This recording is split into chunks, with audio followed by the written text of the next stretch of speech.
अस्सलाम वालेकुम dear students, how are you today? You will be fine, I hope so. आज जो हमारा टॉपिक है वो असल में कल के ही एक कंटिन्यूटी है, यानी कल हमने पढ़ा था प्रॉपर्टीज के बारे में, नहीं बल्कि प्रिपरेशन ऑफ अल्काइंस। तो आज हम पढ़ेंगे प्रॉपर्टीज ऑफ अल्काइंस के बारे में, जैसा कि आपको यहाँ पे नजर भी आ रहा है। ठीक है जी, तो चलते हैं प्रॉपर्टीज की तरफ। थोड़ी ज्यादा प्रॉपर्टीज हैं, इसलिए जरा आज क्विकली बात को लेके चलेंगे। जो क्वेश्चन हो वो आप राइट कर लीजिएगा, पेपर पेन लेके बैठा करें। जो आपको समझ ना आए वो आप मुझसे पूछ सकते हैं। ठीक है जी, तो चलते हैं जी। देखें बेटा, सबसे पहले हम जिक्र कर रहे हैं प्रॉपर्टीज ऑफ अल्काइंस में फिजिकल प्रॉपर्टीज का, कि फिजिकल प्रॉपर्टीज हमारे पास कौन सी है। तो जी, फिजिकल प्रॉपर्टी में जैसे कि आपको नजर आ रहा है कलर। सबसे पहले हम कलर की बात करेंगे। कलर क्या कहता है? तो बेटा कलर ये है कि ये एक कलरलेस है। ठीक है, सिंपल सी बात है। अल्केन्स भी कलरलेस थे, अल्कीन भी कलरलेस और अल्काइंस भी कलरलेस। फिर ऑर्डर की बात करते हैं तो वहां पे भी दोनों जगह पे अल्केन और अल्कीन में हमने पढ़ा था ऑर्डरलेस है, यहां भी ऑलमोस्ट ऑर्डरलेस है। आपकी बुक में एक एग्जांपल लिखी हुई है जो कि एसेटलीन के बारे में है, और एसेटलीन की गार्लिक लाइक यानी लहसुन की तरह की स्मेल है, तो वो भी आपने दिमाग में रखनी है। अगली बात यहाँ पर है वो क्या है? वो है जी फिजिकल स्टेट। फिजिकल स्टेट के बारे में भी हमने लास्ट टाइम पढ़ा था। वो हमने यही पढ़ा था कि पहले चार कार्बन तक, तो पहले चार यानी पहले चार से मुराद ये नहीं कि पहले चार कंपाउंड हैं। अल्कीन और अल्काइन में ये तीन हैं, जबकि अल्केन में ये चार हैं, क्योंकि अल्केन स्टार्ट होते हैं मैथ से, यानी मेथेन, इथेन, प्रोपेन, ब्यूटेन। और इस तरह एसिटिलीन में ये स्टार्ट होते हैं कम से कम दो कार्बन हो, और उसके अंदर क्या हो, डबल या ट्रिपल बॉन्ड भी हो, अल्कीन और अल्काइंस के लिए। अल्कीन में स्टार्टिंग होती है इथीन, ठीक है ना, फिर प्रोपीन, ब्यूटीन, और यहां पर इथाइन, प्रोपाइन, ब्यूटाइन। तो 4 नंबर कार्बन तक जो आपको नजर आने वाले हैं वो क्या है? कंपाउंड्स, गैसेस हैं। और फिर इसके बाद हम आगे चलते हैं, और यानी C4 से आगे तकरीबन C12 तक। तो ये अपने दिमाग में रखेंगे कि C12 तक जब चलेंगे तो C5 से लेकर C12 हो गया ये। तो ये आपके पास मिलने वाले हैं कंपाउंड्स लिक्विड की हालत में। और अगर C12 से अब आप चले जाते हैं तो अब आप चले जाते हैं, तो फिर क्या मिलने वाली है बेटा आपको?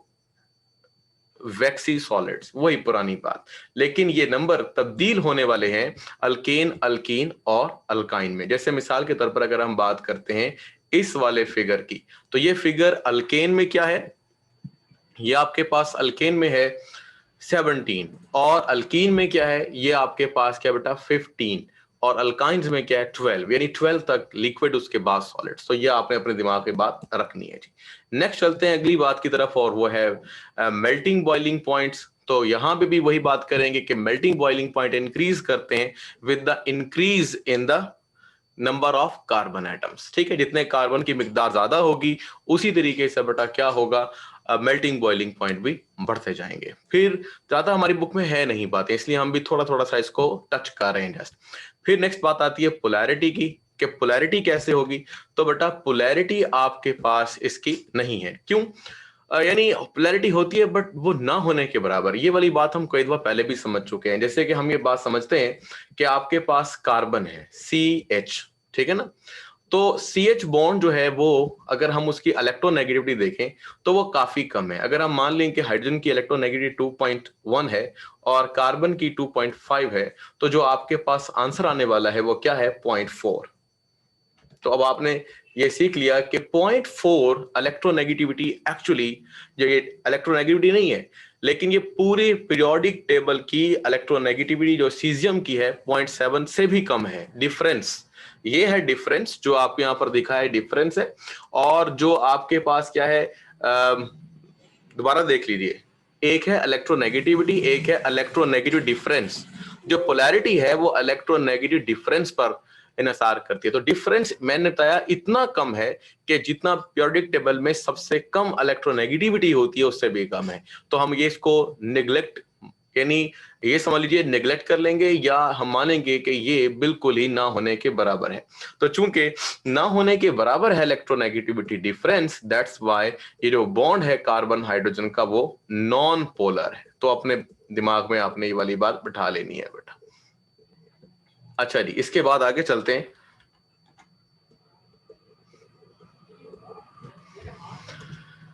अच्छा, कोई कहता है सर ये कार्बन हाइड्रोजन तो हो गया, लेकिन कार्बन कार्बन बॉन्ड भी तो होता है ना इसके अंदर। किसके अंदर भला? अल्काइंस के अंदर, अल्कीन और अल्केन्स की तरह। तो भाई हाँ, कार्बन कार्बन यानी सिमिलर एटम के दरमियान अगर बॉन्ड होगा तो जाहिर सी बात है इलेक्ट्रोनेगेटिविटी डिफरेंस जीरो होगा, तो वो तो वैसे ही नॉन पोलर है। तो मैंने इसलिए आपको कार्बन हाइड्रोजन की मिसाल देके ये बात समझाई थी।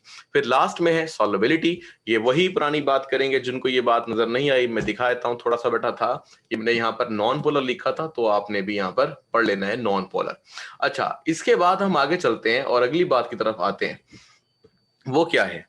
वो कुछ यूं है कि सॉल्युबिलिटी कैसे होगी। सॉल्युबिलिटी पुरानी वाली, पुरानी से मुराद क्या है? चूंकि हम ऑर्गेनिक कंपाउंड्स के बारे में पढ़े, तो ऑर्गेनिक कंपाउंड्स क्या होते हैं? वो कोवलेंट होते हैं, ठीक है, या आप कह लीजिए ऑर्गेनिक कंपाउंड्स नॉन पोलर होते हैं, जैसे मैंने अभी सिखाया। तो ये हल भी नॉन पोलर सॉल्वेंट्स में होते हैं, ठीक है। पानी क्या है? पोलर सॉल्वेंट है, इसलिए हम पानी के अंदर या हम एक्वस सॉल्यूशंस को बनाना मुश्किल होता है हमारे लिए इनको हल कर कर। तो बहरहाल यहां जिक्र हो गया पोलर, पोलर पोलैरिटी कैसी है? नॉन पोलर है, तो फिर ये हल भी नॉन पोलर सॉल्वेंट्स में होंगे, पानी में नहीं। बहरहाल ज्यादा बहस नहीं की है, लेकिन इतना ही काफी है जो कि फिजिकल प्रॉपर्टी हमारी बुक में दी गई है। अब चलते हैं अगली बात की तरफ। अगली बात क्या है जी? अगली बात है रिएक्टिविटी ऑफ अल्काइंस में, कि कैसे होती है रिएक्टिविटी। इससे पहले अगर हम जिक्र करें अपना पुराना, तो हम ये बात सीख चुके हैं कि आपके पास बेटा ये अगर एक कार्बन है तो यहां पर sp हाइब्रिडाइजेशन होती है, ठीक है। ये आपके पास लीनियर है, दो कार्बन एटलीस्ट होने चाहिए, तो ये दोनों कार्बन की सेम सिचुएशन है। तो यहां आपके पास क्या है? Same to same. बेटा ये क्या है? ओवरलैपिंग दिखा रहा हूं, और ये एक बॉन्ड ही बन रहा है जिसको हम बोलते हैं सिग्मा बॉन्ड, जो कि लीनियर ओवरलैपिंग की वजह से वजूद में आता है। बाकी यहां पर दो और किस्म के भी अनहाइब्रिडाइज्ड ऑर्बिटल्स होते हैं, और वो भी आपस में क्या करते हैं? ओवरलैपिंग करते हैं। ये मैंने समझ लीजिए y बना दिया और ये वाला अब z बनाया है, ठीक है। दो दो लूप है।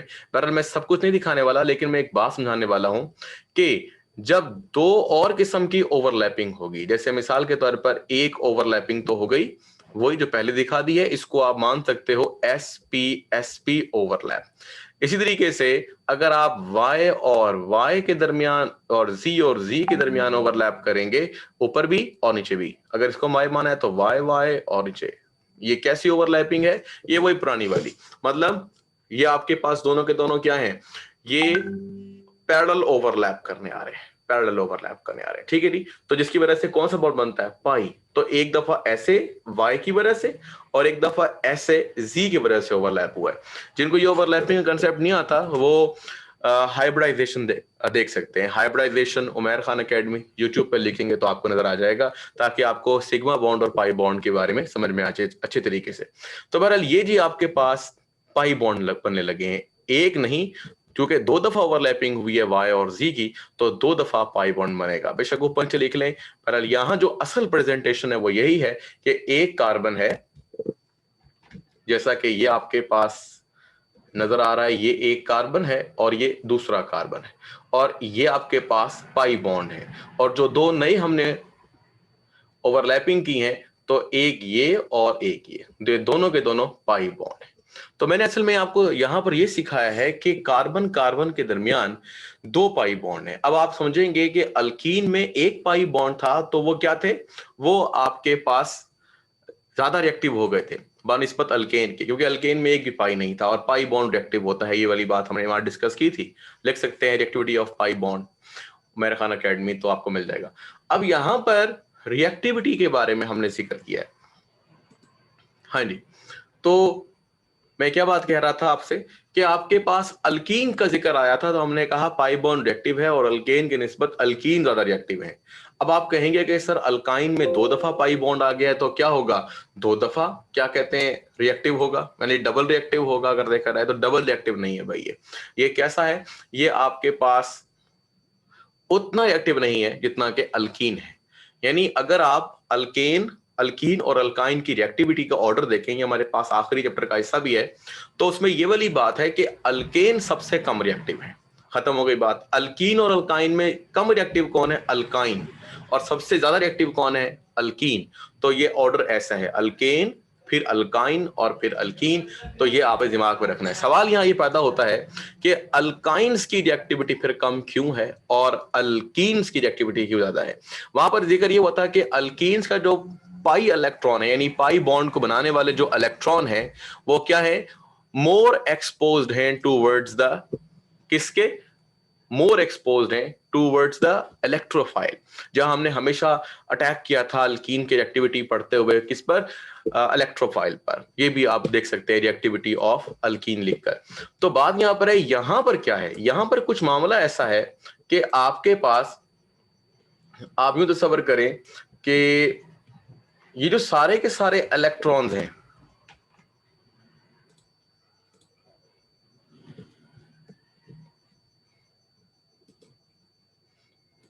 हाँ जी, ये जो इलेक्ट्रॉन आपको यहां पे नजर आ रहे हैं, आपको इलेक्ट्रॉन नजर नहीं आ रहे तो मैं इलेक्ट्रॉन बना देता हूं। यानी आपको समझ में आ जाना चाहिए कि ये आपके पास एक इलेक्ट्रॉन है, ये दूसरा इलेक्ट्रॉन है, यहां पर तीसरा इलेक्ट्रॉन है। कुल कितने हो गए, 3 बॉन्ड, तो कुल 6 इलेक्ट्रॉन। तो ये इलेक्ट्रॉन ज्यादा है।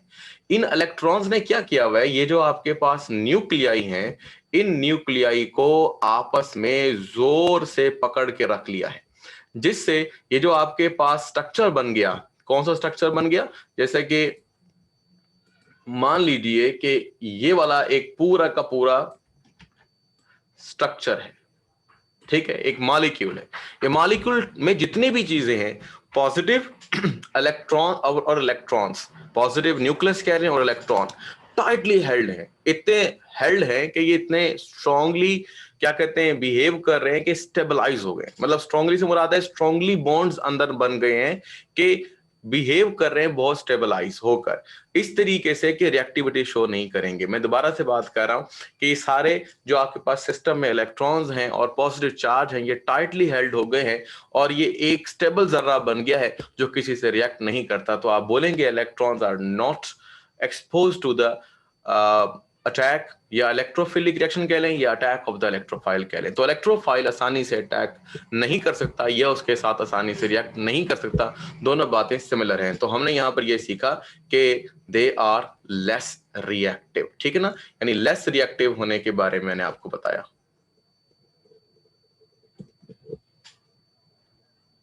हाँ जी, अब चलते हैं अगली बात की तरफ कि अगली बात हमारे पास क्या है। अगली बात है कि रिएक्शन को पढ़ना है। रिएक्शन कैसे हैं, जैसे अभी मैंने सिखाया कि रिएक्शन बहुत ही इसके कैसे हैं, जरा मुश्किल है अल्कीन की निस्बत। लेकिन ये नहीं है कि रिएक्शन करता नहीं, ये नहीं कह रहे कि नॉन रिएक्टिव है। मतलब ये हमने नहीं कहा कि नॉन रिएक्टिव है, हम कह रहे हैं कि रिएक्टिव हैं। पर वो रिएक्शन कौन कौन से देंगे, तो अभी उसके बारे में थोड़ा सा खुलासा कर लेते हैं। बड़ा आसान सा बटा हमारे पास यहाँ पर रिएक्शन है। तो पहला रिएक्शन जो हमारे पास आ रहा है, that is about the addition of hydrogen. तो देखो बेटा, ये आपके पास 2 कार्बन है और उनके दरमियान 3 बॉन्ड है। अब आपने करना क्या है, आपने सोचना ये है कि इसमें जो 2 पाई, यानी 2 पाई बॉन्ड्स हैं, उनके अंदर क्या होगा, उनके अंदर इलेक्ट्रॉन्स होंगे। ये मैंने व्हाइट कलर में आपको दिखाता हूं, शायद नजर नहीं आ रहा आपको। हाँ जी, मैं दोबारा से बनाता हूं जी। ये आपके पास क्या है बेटा, कार्बन 1 2 3 ट्रिपल बॉन्ड, और जो 2 पाई बॉन्ड हैं उनके इलेक्ट्रॉन्स को हम अलग कर रहे हैं, एक और ये आपके पास 2, ठीक है, पाई बॉन्ड। और इलेक्ट्रॉन कितने हो गए, 4। तो आपके पास यहां पर पाई और पाई मौजूद है। हाँ जी, अब आपने सोचना यह है कि जो सिग्मा बॉन्ड की निस्बत पाई बॉन्ड होते हैं, ये क्या होते हैं, वीक बॉन्ड होते हैं। अब वीक बॉन्ड तो टूट जाएंगे। अच्छा, कोई कह रहा होगा कि सर हाइड्रोजन तो लगाया नहीं है, हाइड्रोजन जरूरत नहीं है। मैंने पहले बताया, जो बच्चे नए ज्वाइन करते हैं फिर वो परेशान हो जाते हैं। तो बेटा आपने गिनती पूरी रखनी है, ठीक है। अगर मैं नहीं भी लिखता तो आपने अपने दिमाग में रखना है कि एक कार्बन की वैलेंसी 4 होती है, तो यहां पर एक एक हाइड्रोजन मजीद लगेगा। तो उससे हमारा कोई सरोकार नहीं है, जो मर्जी वहां पर लिखें, एच लिखें, आर लिखें, कोई इशू नहीं है। अच्छा ठीक है जी, नेक्स्ट पे चलते हैं अगली बात पर। और प्लस चूंकि हमने हाइड्रोजन ऐड करनी है तो आप यहां लिख दीजिए H2। मैं फिलहाल यहां पे लिखता हूं H2 को कुछ ऐसे कर कर, H यानी ये बन गई जी H2। अब आगे चलो, आगे चलते हैं। तो आपने वही बॉन्ड तोड़ देने हैं, और तोड़ने के बाद क्या होगा देखो, अगर सपोज कीजिए अभी हमने एक दफा H2 ऐड करना है, तो यहां पर आपके पास क्या बनने वाला है, कार्बन, ठीक है। यहां अब मैंने रख दिया है दो बॉन्ड, एक तोड़ दिया है, ठीक है ना। H यहां मौजूद हैं जैसे कि पहले वाले थे, लेकिन जो नए H हैं वो आ लगेंगे, और इस तरीके से आपके पास क्या होगा, ये एक H2 मतलब मॉलिक्यूल, ये एक मॉलिक्यूल आपको वहां पर ऐड होता नजर आ रहा है, और एक बॉन्ड यहां से टूटता नजर आ रहा है। अब सपोज कर लीजिए कि यही चीज आपके पास 2 टाइम्स है, तो दूसरा पाई बॉन्ड भी टूट जाएगा, और टूटने के बाद ये देखो, ये हमने तोड़ दिया, ठीक है जी। और यहां पर क्या लगेगा, नए हाइड्रोजन लगेंगे। बाकी जैसे मैंने आपसे कहा है कि पुराने वाले जो हाइड्रोजन हैं उनको आप ऐसा सच रखिएगा, उससे कोई फर्क नहीं पड़ता, ठीक है जी। ये आपके पास, और ये यहाँ पे H लगाएं। मैं लास्ट टाइम समझाया था कि अगर आपने जनरल रिएक्शन दिखाने हैं तो आप इस जगह पर R भी लगा सकते हैं। फिलहाल मैं यहाँ पर H और H ही दिखा रहा हूं। तो देखा आपने कि हमने 4 हाइड्रोजन ऐड कर लिए, कोई मुश्किल नहीं था। इस तरह करने पर जो आपने बेटा रिएक्शन किया है, that is called addition of hydrogen. ये वाली पहले ही बात आपको बता चुके हैं कि आपने हाइड्रोजनेशन निकल की मौजूदगी में करनी है, और कुछ टेम्परेचर भी देना होगा। ये जी आसान सी बात। अब हम चलते हैं मजीद आगे, और मजीद आगे हम क्या पढ़ने लगे हैं, हाँ जी, ये आपके पास है बेटा रिएक्शन ऑफ एल्काइंस, जिसमें हम पढ़ एडिशन रिएक्शन ही रहे हैं, लेकिन पहले हमने एडिशन की थी हाइड्रोजन की, अब हम कर रहे हैं हैलोजन की। बिल्कुल सेम टू सेम प्रोसीजर है। मैं थोड़ा सा क्विकली से ले चलता हूं ताकि आपको समझ में आ जाए बेटा।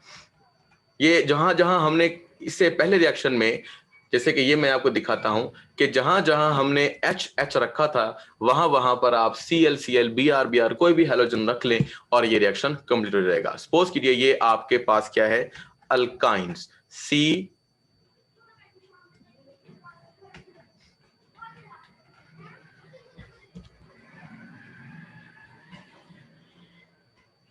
हाँ जी, वही मैंने हाइड्रोजन नहीं लगाए हैं। अब यहाँ पे क्या लगा रहे हैं हम, क्लोरीन। तो क्लोरीन आप यहाँ पे लगा पाएंगे। फॉर एग्जांपल देखें, Cl1 मैंने लगा देना है।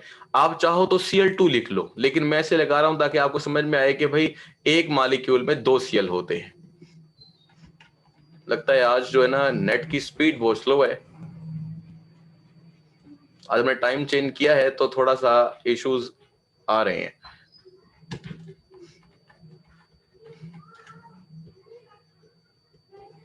Cl सिंगल बॉन्ड Cl, ठीक है जी।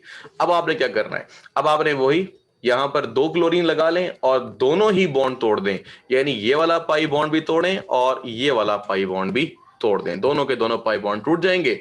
अब क्या होगा, वही जिसे कार्बन और कार्बन के दरमियान सिर्फ एक बॉन्ड बाकी रह जाएगा, वो हम यहाँ पे लिख लेते हैं। ये हमारे पास कार्बन और कार्बन के दरमियान सिंगल बॉन्ड, और यहां पर आपके पास क्या लगेगा, ऊपर और नीचे वही क्लोरीन, इधर भी इधर भी इधर भी और इधर भी लगा देनी Cl Cl Cl Cl। और अगर जैसे मैंने आपको पहले समझाया हुआ है कि H जो लगाने हैं वो आपकी मर्जी है, इधर आप H लगाएं दोनों कार्बन के साथ, या दोनों कार्बन के साथ R लगाएं। बस जो लगाएंगे वो आपने यहां पर भी लगा देना है, यानी अगर ये R R लगाए हैं तो जर्नल रिएक्शन बनाने के लिए R R लगा लें। और अगर आपने इथाइन से ही रिएक्शन करना है, इथाइन को एसिटिलीन भी बोलते हैं, तो ये भी आपके दिमाग में रहे, ठीक है। लास्ट टाइम बताया था मैंने आपको एसिटिलीन, ठीक है दी, ओके। लो जी, ये हो गई आसान सी बात। मेरा ख्याल से इसमें कोई मुश्किल नहीं है, बस आपने याद ही करना है एरो के ऊपर CCl4 लगाना है, जो कि अहम चीज है, CCl4। ओके जी। अब चलते हैं नेक्स्ट रिएक्शन की तरफ। नेक्स्ट रिएक्शन क्या है हमारे पास, नेक्स्ट रिएक्शन है जी एडिशन ऑफ हैलोजन एसिड। अब देखो, इससे पहले क्या क्या था, इससे पहले H और H लगाया था, फिर Cl और Cl लगाया। अब ऐसा करो, HCl लगाओ, वही का वही सेम टू सेम, चाहो तो सिंगल स्टेप में करो और चाहो तो डबल स्टेप में, आपकी मर्जी है। तो बहरहाल मैं यहां लिख देता हूं, देखें कैसे, वही कार्बन कार्बन ट्रिपल बॉन्ड, 1 2 3, और प्लस आपने हैलोजन एसिड लेना है, तो बेटा HCl, हेलोजन एसिड का मतलब कोई भी ले लो, HCl, HBr, HI आपकी मर्जी है, ठीक है जी। और फिर आगे रिएक्शन करें। जैसे आप रिएक्शन करेंगे तो क्या होगा बेटा, देखो अगर वन टाइम लोगे ना HCl तो एक पाइप बॉन्ड टूटेगा, एक तरफ लग जाएगा H, देखो मैं ऐसा करके दिखाता हूं आपको। ये आपके पास एक बॉन्ड तोड़ दिया और यहां लगा दिया H और यहां लगा दिया Cl। अब सोचो कि अगर आपके पास दो HCl होते या दूसरा रिएक्शन करते, मतलब नेक्स्ट स्टेप के अंदर, तो एक HCl और ऐड कर लेते इसी कंपाउंड में, तो वो हम कर लेते हैं। देखिए हमने एक बॉन्ड और तोड़ दिया और इसकी जगह पर क्या लगा दिया, वही HCl, ठीक है जी। ये आपके पास सिंपल सा मेथड हो गया। अच्छा, इसके अंदर थोड़ा सा आपके पास एक तरीका कार है, वो समझने वाला है। अगर तो आपने क्या किया बेटा, सपोज कीजिए आप रिएक्शन करवा रहे हैं एसिटिलीन से, ठीक है। अब आपको कोई मसला नहीं है, आप एसिटिलीन से रिएक्शन करवाओ, आपको ये रिएक्शन ऐसे मिलेगा जैसे किया हुआ है, या आप थोड़ा सा चेंज कर लो। चेंज से मुराद है कि एक कार्बन पर आपने Cl लगा दिया है ना, जैसे कि ऊपर लगा हुआ है, तो आप उसी कार्बन के साथ H लगा दो, इधर Cl लगा दो, मतलब फर्क नहीं पड़ने वाला। इसको आपने अगर क्या किया, चेंज भी कर दिया, ठीक है। ये देखें, अगर आपने इधर H लगाया इधर Cl लगाया और दोनों को, मतलब इधर H लगाए उधर Cl लगाए, इधर Cl लगाए उधर H लगाए, कोई फर्क नहीं पड़ता। लेकिन अगर रिएक्शन में चेंज आ गया, चेंज कैसे आ गया, सपोज कीजिए कि हम यहां से एक H हटा देते हैं, हम इसकी जगह पर लगा देते हैं, सपोज कीजिए यहां पर लगाते हैं CH3। अब सपोज यूं करो कि आपके पास फिलहाल एक HCl है, ये रहा भाई एक HCl, तो फिर क्या होगा, अभी फिलहाल इन सबको मिटा दो, लो जी मिट गया। अब क्या करना है, अब आपने ये करना है, बॉन्ड भी लगा दो क्योंकि एक बॉन्ड टूटा, जाहिर सी बात है, और HCl ऐड हो गया जैसे हमने किया है, ठीक है ना। अब अगर आप गौर करो तो ये गलत हो जाएगा। कैसे गलत हो जाएगा, क्यों, क्योंकि हमने लास्ट टाइम पढ़ा था मार्कोनी एडिशन, याद होगा आपको। मार्कोनी एडिशन में जो नेगेटिव पार्ट था ना, नेगेटिव पार्ट था, जैसे मिसाल के तौर पर ये आपके पास नेगेटिव पार्ट है क्लोरीन, वो डबली बॉन्डेड अटैच्ड कार्बन में से उस कार्बन पर जाता था जिसके पास हाइड्रोजन की तादाद कम होती थी, यानी इस पर, ठीक है ना, यानी इसी कार्बन पर जिस पे मैंने निशान लगाया है जी। अब आपने देखा कि ये तो नेगेटिव पार्ट इस वाले कार्बन पर नहीं गया, तो देखें यहां पे गलती हो गई। मैं दोबारा से लिखता हूं, शायद आपको समझ ना आ रही हो। मैं फिलहाल यहां पे कुछ यूं करके लिख रहा हूं कि अब के बार ये H नहीं है, अब के बार ये CH3 है। तो अब गौर करो, तो आपको पता चल रहा है कि इस कार्बन पर तो आना चाहिए था Cl, तो आपको उसी तरह Cl लगाना पड़ेगा। तो भाई लगा लेते हैं हम Cl। देखें अब आपको पता चलेगा क्या गलती हुई थी, यहां पर Cl और यहां पर H, ये इसे कहते हैं मार्कोनिक एडिशन। अब सपोज कीजिए कि आपको फिर Cl HCl ऐड करना है, तो फिर Cl कहां जाएगा, देखो ये दोनों कार्बन है, ये डबल बॉन्ड से अटैच है, ये कार्बन भी और ये कार्बन भी। देखो इनमें किसके पास हाइड्रोजन की तादाद कम है, इसके पास एक और एक दो है, जबकि दूसरे वाले के पास कितनी है भाई, कोई भी नहीं, क्योंकि इसके एक तरफ लगा हुआ है Cl, एक तरफ लगा हुआ है CH3 या C कह लो अकेला, और हाइड्रोजन कोई भी नहीं है। तो फिर इसका मतलब ये हुआ कि अगर आपने दूसरा HCl लिया तो जो नेगेटिव पार्ट है वो उस वाले कार्बन में जाके लगेगा जहां पर क्या है, हाइड्रोजन कम है, तो Cl यहां पर आएगा और H बेटा वहीं जाएगा जहां पे जाता था। तो ये आपके पास हो गई जी एक और मालूमात, यानी आपको यही बनाना है जो हमने बना दिया। मैं दोबारा लिख देता हूं, ये बन गया जी CH3C, के ऊपर भी Cl और नीचे भी Cl, ठीक है। मैं फिर दोबारा लिख देता हूं, शायद इधर ना आया आपको, हाँ जी, CH3C के साथ ऊपर भी और नीचे भी क्या लगेगा, Cl, एक ही कार्बन पे दोनों Cl। और ये क्या है आपके पास, चूंकि आपने दोबारा एडिशन कर लिया ना बेटा, तो ये वाला एक बॉन्ड भी आप खत्म कर देंगे, तो फिर आपकी वैलेंसी जस्टिफाई होगी और आखिर में लिखना पड़ेगा CH3। तो यही प्रोडक्ट है। तो ये चीज आ सकती है कहां पर आपके पास, एंट्री टेस्ट में, कि भाई ये रिएक्शन किया, यही जो हमने अभी रिएक्टेंट लिए हैं, ये रिएक्टेंट कि आपने हैलोजन एसिड से रिएक्शन करवाया, तो बताओ फुल सैचुरेशन करने के बाद यानी सिंगल बॉन्ड लाने के बाद दोनों कार्बन के दरमियान प्रोडक्ट क्या होगा। तो फिर प्रोडक्ट आपने देख के लेना है बेटा। बाकी आयोपेक नोमेनक्लेचर के बारे में आपको पहले बताया हुआ है, आपको यकीनन आता होगा। अगर मैं कहूं कि इसका आपने नेम देना है तो नाम आप दे सकते हो। नाम देने के लिए वही select the continuous carbon chain, क्योंकि ये एंट्री का क्वेश्चन बन गया है अब, तो फिर आपको नाम देना पड़ेगा 1 2 3, 3 कार्बन हो गए। दूसरे नंबर वाले कार्बन पर एक दफा और 2 दफा क्लोरीन है, तो 2 डाई क्लोरो, 3 कार्बन है तो प्रोप, सबके दरमियान सिंगल बॉन्ड है तो एन, 2 डाई क्लोरो प्रोपेन, ये बनेगा जी। हालांकि और प्रोडक्ट भी बन सकते थे। जब मैंने कहा कि आप अपनी मर्जी से क्या करो बेटा, अगर H लगा दो कहां पर, यहां से हटाकर यहां पर, ठीक है, और Cl उलट कर दो, तो फिर क्या होगा, फिर तो प्रोडक्ट का नाम भी तब्दील हो जाएगा और वो भी आपके एमसीक्यू चॉइस में लिखा होगा। तो आप दोनों तरह से कंफ्यूज हो सकते हैं। तो अगर आपने मार्कोनी का एडिशन का ख्याल रखा तो आप सही तरह रिएक्शन कर पाएंगे। ठीक है बेटा।